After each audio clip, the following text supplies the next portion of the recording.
Assalamualaikum warahmatullahi wabarakatuh. Selamat siang, selamat pagi, dan selamat malam bagi teman-teman sahabat konstitusi dimanapun berada. Bertemu lagi dengan saya Suci Gelia Rahmi dalam acara Constitutional Update dengan Prof. Denny Indrayana di sini. Terima kasih Prof sudah datang di Pusat Studi Konstitusi. Terima kasih sudah diundang. Iya, senang sekali kami di sini, Prof. Denny di tengah-tengah kesibukannya bersedia menyempatkan waktu untuk bisa membuat podcast bersama dengan kami di sini, Prof.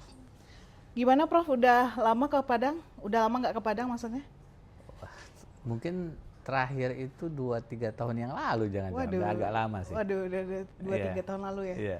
Tadi Prof. Denny udah wisata kuliner, jadi kalau ke Padang itu kayak sesuatu yang wajib bagi teman-teman dari akademisi maupun masyarakat sipil yang setiap datang ke sini, kayak kurang afdol kalau kita nggak ajak wisata kuliner. Gimana tadi Prof? Pasti. Udah makan apa aja? Hari ini tadi tidak sarapan, akhirnya makan siangnya 3 kali.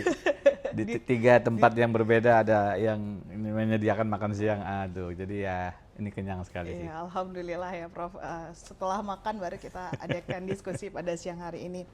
Mungkin diskusi siang hari ini teman-teman sahabat konstitusi kita akan mulai dari isu-isu aktual. Kita lihat di tengah-tengah masyarakat sekarang, terutama soal kebijakan-kebijakan populis yang dikeluarkan oleh pemerintah saat ini, seperti program makan bergizi gratis, kemudian juga program koperasi merah putih yang kemudian digaung-gaungkan sebagai program prioritasnya dari pemerintahan era Prabowo Gibran pada saat ini. Gimana sih Prof memandang program-program populis dari pemerintah kita saat ini, Prof? Dilihat dari sisi hukum tata negara, program-program itu adalah dasar pijaknya. Biasanya dikatakan sebagai janji kampanye pada saat Pilpres ya, terutama MBG ya, makan bergizi gratis. Jadi kelihatannya seolah-olah punya dasar begitu. Nah, kalau dari segi kebijakan publik, mungkin teman-teman public policy lebih tepat untuk menganalisis, mengkajinya.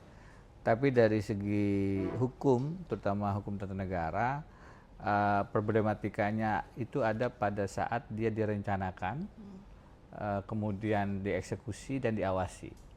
Karena menurut saya di tiga-tiganya itu rentan dengan penyimpangan kekuasaan, rentan dengan bukan hanya bad policy, hanya kebijakan yang buruk, tapi corrupt policy, kebijakan yang kemudian koruptif karena perencanaannya tidak dilakukan dengan baik dan ujungnya pengawasan juga tidak dilaksanakan dengan baik dan eksekusinya pun kemudian cenderung koruptif gitu. Iya, apalagi kalau kita lihat sebenarnya program ini dari pendirian lembaganya, terutama Badan Gizi Nasional itu pun hanya dikeluarkan lewat Perpres saja gitu. Gimana Prof memandang itu kalau dari sisi hukum tata negara, Prof? Ya itu, jadi kelihatan memang ada sisi perencanaan kebijakan yang tidak prudent ya, tidak berdasarkan cara-cara yang rapih dan biasanya kemudian lebih cenderung ad hoc gitu, tanpa dasar kajian risk assessment yang memadai. Kalau ini dilakukan dalam 1-2 kejadian, mungkin kita bisa menganggap itu adalah bentuk ketidakrapihan begitu. Tetapi saya melihat di pemerintahan Prabowo ini terjadi di banyak kesempatan begitu. Ketidakrapian ini sehingga ini boleh dikatakan adalah pola yang sebenarnya dilakukan. Kalau ini pola, maka badan-badan ad hoc, Badan Bergizi Nasional dan sejenisnya ini, Badan Gizi Nasional BGN, ya tentu saja sangat perlu kita kritisi sebagai apa maksud dan tujuannya. Belum lagi kalau kemudian kita lihat cara mereka menggunakan anggaran yang serampangan gitu ya. Kita mendengar pick up lah, apalagi saya dengar tadi ada kaos kaki lah, semir sepatu lah gitu sepatu lah, yang tentu saja bisa sangat kita persoalkan begitu. Di samping pengadaan alat makannya sendiri ataupun apa namanya itu yang terkait dengan memasaknya ini juga Iya. tentu bisa kita persoalkan semua gitu. Iya. Kemudian bagaimana sih Prof melihat implikasi dari kebijakan-kebijakan terkait MBG dan Kopdes nih? Misalnya nih Prof, dalam konteks banyaknya kasus keracunan massal, misalnya ya dalam pelaksanaan MBG ya, terhadap perlindungan hak warga negara nih Prof. Kemarin kan sempat banyak kasus terjadi keracunan anak sekolah. Kemudian pemerintahan itu hanya menyatakan kasus itu hanya dihitung dari kuantitas, misalnya hanya 5% dari sekian kejadian gitu. Dari seluruh proyek program itu hanya 5% yang keracunan. Itu gimana sih kalau kita lihat dari perspektif hak asasi manusianya, apakah cukup baik pemerintah menyampaikan bahwa keracunan itu hanya dengan persentase angka saja? Bukankah ada kewajiban negara di sana soal perlindungan hak atas kesehatan masyarakat misalnya, Prof? Iya, banyak isu di situ ya, Mbak Suci ya, yang pola komunikasi, menghitung nyawa atau korban itu sebagai statistik saja tentu bisa disoal dengan pola-pola gaya komunikasi PRing pemerintah. Kalau kita bicara nyawa, jangan 5%. Satu nyawa saja sangat berarti untuk dilindungi oleh negara gitu. Jadi perspektif human rights-nya menurut saya luput sekali pada saat korban itu hanya dilihat sebagai statistik yang rendah dan kemudian di-ignore gitu. Karena harusnya public policy itu harus zero tolerance terhadap kemungkinan jatuhnya korban. Itu yang pertama. Tapi itu lagi-lagi adalah sisi public policy yang lebih tepat dikaji oleh teman-teman yang bergerak di bidang itu, lebih kompeten menjelaskan. Kalau dari sisi hukum yang saya geluti, terutama tata negara, tentu saja lagi-lagi adalah bagaimana turunan janji kampanye presiden itu pada tahap perencanaan dan eksekusinya itu menyimpang gitu.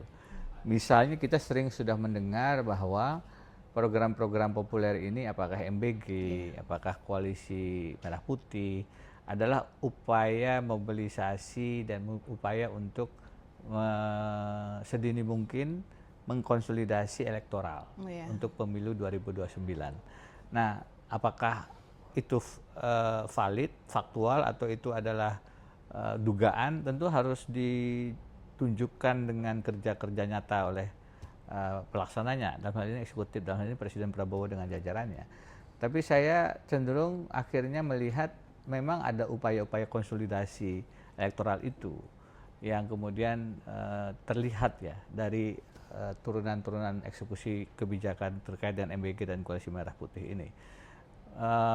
Sayangnya tidak ada pengawasan yang memadai dari parlemen, dari lembaga-lembaga non-parlemen yang kita beri tugas untuk melaksanakan fungsi-fungsi pengawasan. Ini semua relatif sekarang berjalan seolah-olah tanpa ada kontrol, tanpa ada oposisi begitu.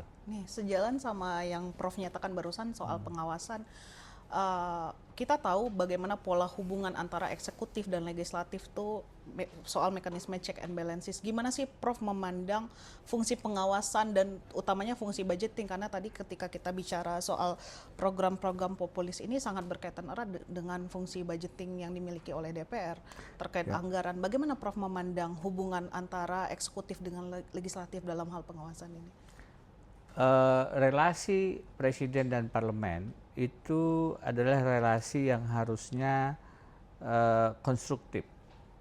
Artinya pengawasan dilakukan bukan untuk menjatuhkan, tapi pengawasan dilakukan untuk sebagai partner supaya kemudian eksekutif itu berada pada jalur untuk kepentingan publik.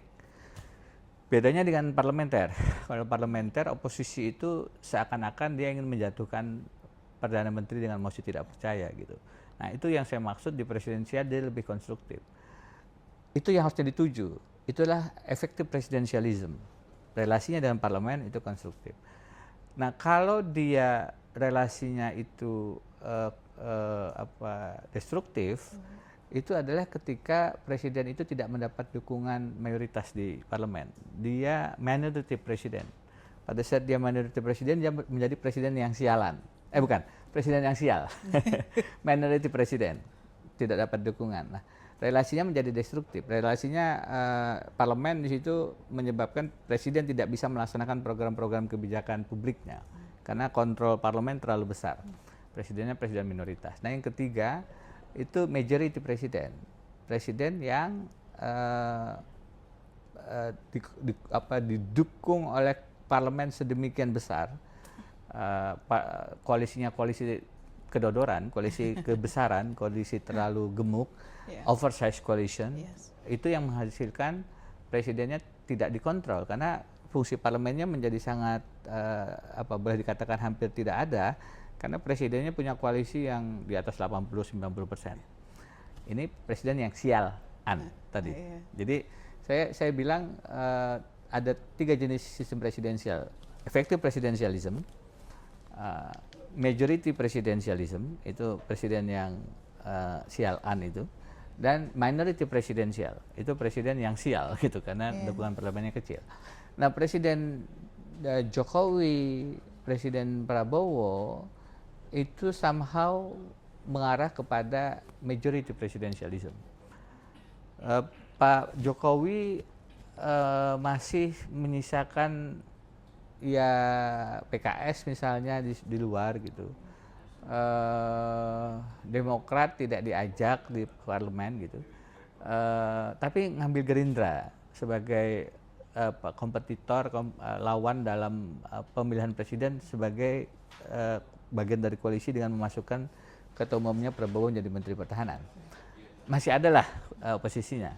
Presiden Prabowo hampir merekrut semua, tidak menyisakan yang di luar. PDIP tidak punya menteri, tapi sebenarnya kebijakannya juga bukan oposan. Nasdem tidak punya menteri, tapi mendeklarasikan menjadi bagian dari pemerintahan. Jadi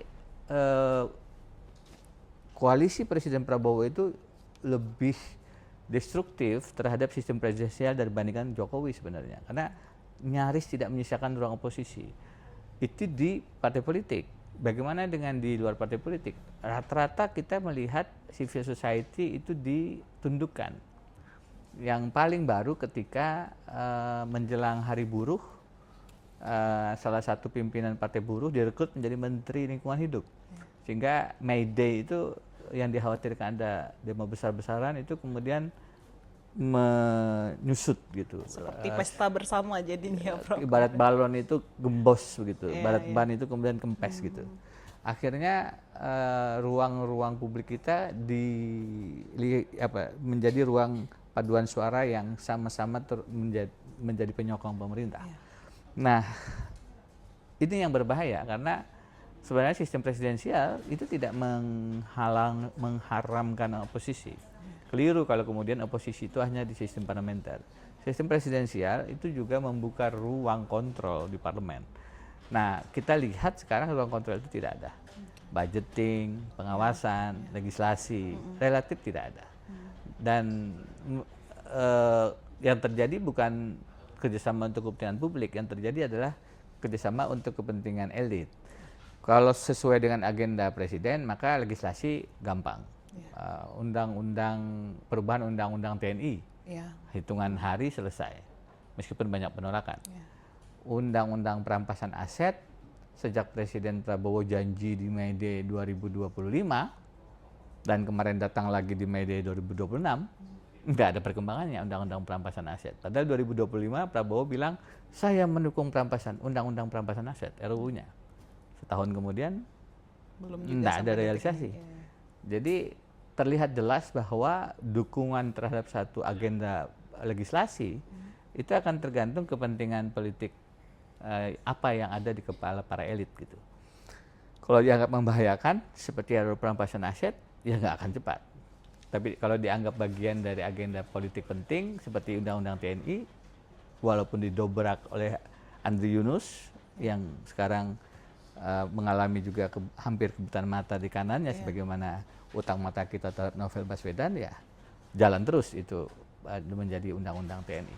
Itu legislasi. Kalau kita lihat budgeting, ya tidak ada kontrol terhadap lebih dari 10% anggaran pendapatan belanja negara kita yang dialokasikan untuk MBG. Iya. Ya kan? Hampir 300 triliun. Ya makanya kalau sekarang APBN kita 3.000 kan, Iya. 10%-an. Yang kita lakukan sekarang, beberapa teman-teman LSM, teman guru, KAS, Constitutional Administrative Law and Society mencoba untuk menjadi pihak terkait dalam pengujian undang-undang APBN terkait MBG di MK, itu upaya-upaya yang riak-riak kecil yang hampir tidak punya makna gitu. Kenapa tidak punya makna? Bukan berarti saya pesimis, tapi kontrol di level-level MK pun sebenarnya juga sudah hampir sulit dilakukan. Karena proses pemilihan hakim MK-nya juga sudah dikooptasi. Yang terbaru dari DPR, kualitasnya kita sama-sama tahu, hakim MK. Yang terbaru dari MA juga kita sama-sama tahu, itu adalah bagian dari upaya untuk menundukkan MK juga. Jadi komposisi 9 hakim MK menurut saya makin berat untuk menjaga semangat-semangat demokrasi, konstitusionalisme di Republik. Itu di segi pengawasan, budgeting, legislasi. Jadi kita tidak bisa berharap banyak lah dengan fungsi-fungsi parlemen kita yang sudah dikooptasi dengan berbagai modus oleh kepentingan-kepentingan elit dan korporatif ya, konglomerasi yang sekarang sudah sangat berani muncul sebagai seolah-olah representasi kepentingan publik, padahal kepentingan bisnis sekelompok elit kecil saja. Okay.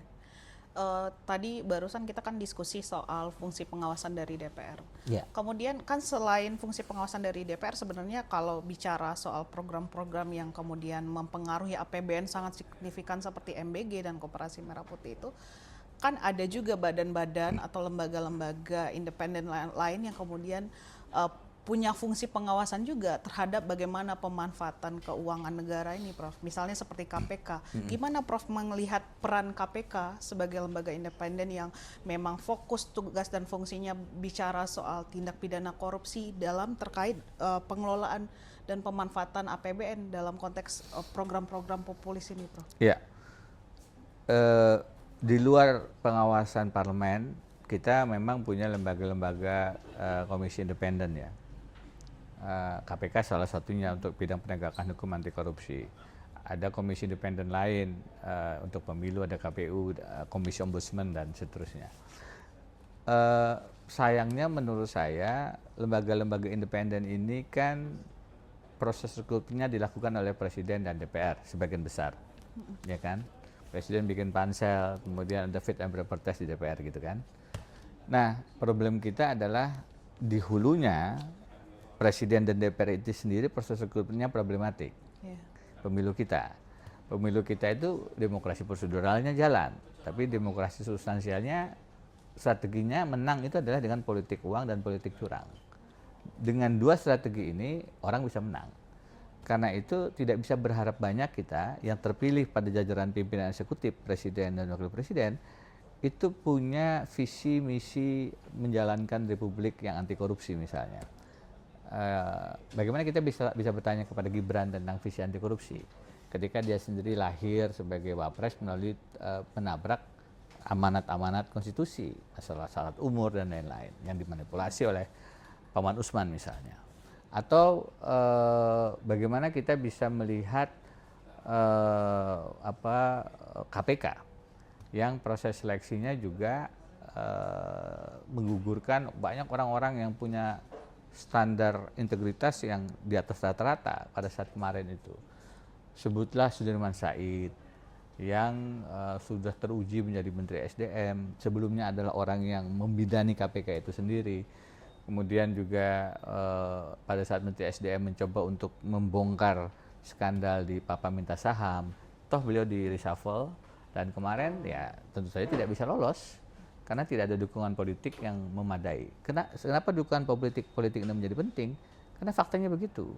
Siapa yang menjadi pimpinan KPK itu tidak berdasarkan meritokrasi, integritas dan kapasitas, tapi akseptabilitas politiknya jauh di atas rata-rata. Anda punya integritas itu menjadi penting, punya kapasitas itu menjadi penting, tapi ketika akseptabilitas politik Anda rendah, Anda nggak bisa kepilih menjadi pimpinan KPK. Nah, biasanya akseptabilitas yang tinggi itu diiringi dengan kompromi-kompromi tuh. Oke, Anda bisa jadi pimpinan KPK ya, tapi jangan sentuh wilayah X, Y, Z gitu. Nah, pimpinan KPK yang ada sekarang menurut saya kelihatan akan bergerak pada misalnya penangkapan bupati-bupati kepala daerah. Tapi jangan berharap dia akan masuk ke wilayah-wilayah yang sangat rentan tindak pidana korupsi di dunia keamanan. Dulu kita punya cicak buaya karena KPK menyentuh polisi. Di dunia pertahanan, alutsista nggak bisa disentuh itu. Iya. Jadi wilayah-wilayah epicentrum korupsi tidak akan bisa disentuh karena itu wilayah yang steril dari penegakan hukum, dan itulah yang menyandera KPK kita sehingga kita tidak bisa berharap banyak KPK akan efektif. Jadi pengawasan kalau itu disebut KPK sama, mereka adalah korban dari proses rekrutmen yang sudah sedari awal, sedari hulunya sudah rusak gitu. Oke. Mungkin terakhir Prof, dari diskusi kita pada siang hari ini melihat semua yang terjadi berdasarkan diskusi kita tadi, apa sih sarannya Prof Denny Indrayana terhadap eksekutif kita pada saat ini, baik eksekutif, kemudian legislatif, dan lembaga-lembaga negara independen yang punya kewenangan untuk mengawasi, harusnya bagaimana sih mereka gitu Prof? Hampir sulit berharap dengan yang sekarang sedang mengemban amanah ya. Kalau kita lihat pemilu 2024, maka ini adalah pemilu yang paling gagal gitu. Dibandingkan pemilu-pemilu era reformasi atau bahkan pemilu sebelumnya. Kalau pemilu Orde Baru kan itu jelaslah yang menang bakal Golkar gitu. Yang jadi presiden pasti Pak Harto lah. Di pemilu reformasi masih lumayan, kita bisa ada semacam kompetisi gitu pemilihan presiden. Tapi pemilu 2024 itu ketua KPU-nya kena pelanggaran etik, ketua MK-nya kena pelanggaran etik, ya kan? Jadi dua lembaga yang diberikan kepercayaan untuk mengawal kejujuran dan keadilan pemilu kita tidak punya etika. Yang satu terkait masalah dunia personal dia memang, tapi yang satu lagi terkait dengan syarat jabatan untuk menjadi kandidat presiden wakil presiden, putusan 90, Anwar Usman terkena sanksi berat, harusnya dipecat.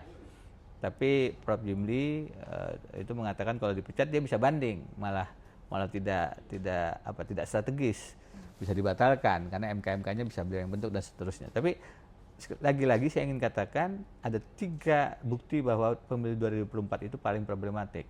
Ketua KPU-nya mendapat sanksi pelanggaran etik, ketua MK-nya mendapat sanksi pelanggaran etik, dan yang ketiga